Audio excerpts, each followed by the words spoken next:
Good morning, good afternoon, good evening. This is Alan Burgos from the hashtag Walk with La Channel. Welcome and welcome back to our channel.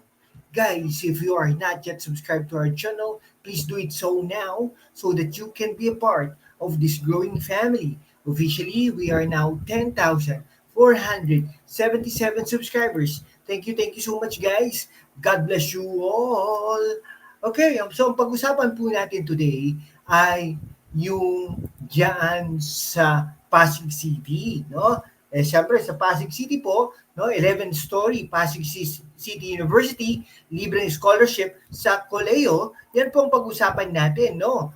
Talaga namang ito po ay panukala ng tumatakbong mayor na si Sara Diskaya, no? Talagang edukasyon de kalidad at modernong pasilidad. Kasi makikita nyo naman po, no, ang pamantasan ng lungsod ng Pasig ay hindi po kaaya-aya, no? Nakita po natin 'yan, nasaksihan po natin 'yan at talagang na-experience po natin 'yan. Okay? Kailangan ng mga estudyante ng equal opportunity upang matupad nila ang kanilang mga pangarap at may pagpatuloy ang kanilang pag-aaral. Swak sa priority program ni Pasig Mayoralty Aspirant Sara Diskaya ang pagbibigay ng pantay-pantay na oportunidad sa mga kabataang Pasigueño upang matulungan ang mga ito na makapagtapos ng kanilang pag-aaral sa kolehiyo. Ito'y nakasaad sa inihayag na plataforma ni Diskaya sa ilalim ng vision ng Team Sara na Smart City para sa lungsod ng Pasig na may smart hospitals, smart schools, at smart facilities. Di po ba kanais-nais na magkaroon ng Smart University kasama sa kanyang hangarin ang pagpapatayo ng Pasig University na may 11 palapag upang mapagsilbihan ang mga mag-aaral ng lungsod ng Pasig. Ayon kay Diskaya, mahalaga sa pag-aaral ng mga kabataan ang magkaroon ng mga modernong pasilidad upang mahandugan ang mga ito ng dekalidad na edukasyon.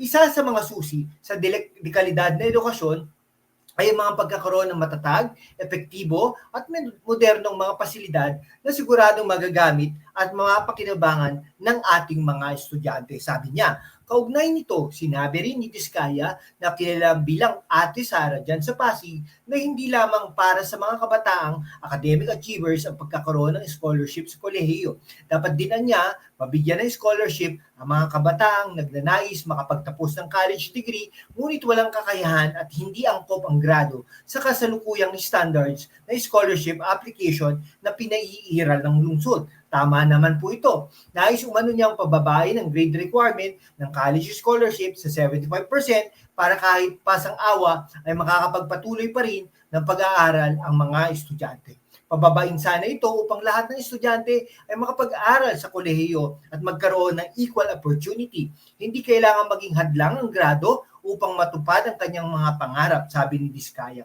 Ito nakaraang lamang, sinabi ni Ate Sara na ang surplus fund at annual budget umano ng Pasig ay dapat ng pantay-pantay ay may pamahagi sa mga Pasigueño upang matustusan ang kanilang mga pangangailangan tulad ng healthcare services, school services, peace and order, at social protection program.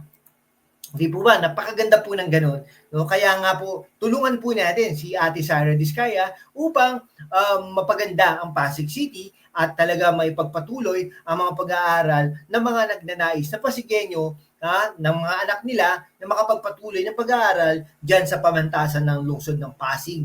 At syempre, no, hinahayaan din para magkaroon din ng mga tunay na leader at hindi lang po yung mga lider-lideran dyan sa pamantasan ng lungsod ng Pasig. Biruin mo yun, ha? Ano lang yata yun, 6 na palapag, if I'm not mistaken. Napaka-memorable pa sa atin yan, yung dyan sa basketball court, di ba? Alam nyo na yun, di ba? Kaya naman napaka-memorable ng Pasig, pamantasan ng lungsod ng Pasig. Nako, talagang hindi po kaaya-aya yung iba. Pero anyhow, hayaan nyo na. No? Kung sino po mga leader-leader dyan, leader-leaderan lang. Sige po, hanggang dito na lang po mga kaibigan ko. Maraming salamat po sa inyong lahat. Mabuhay po kayo.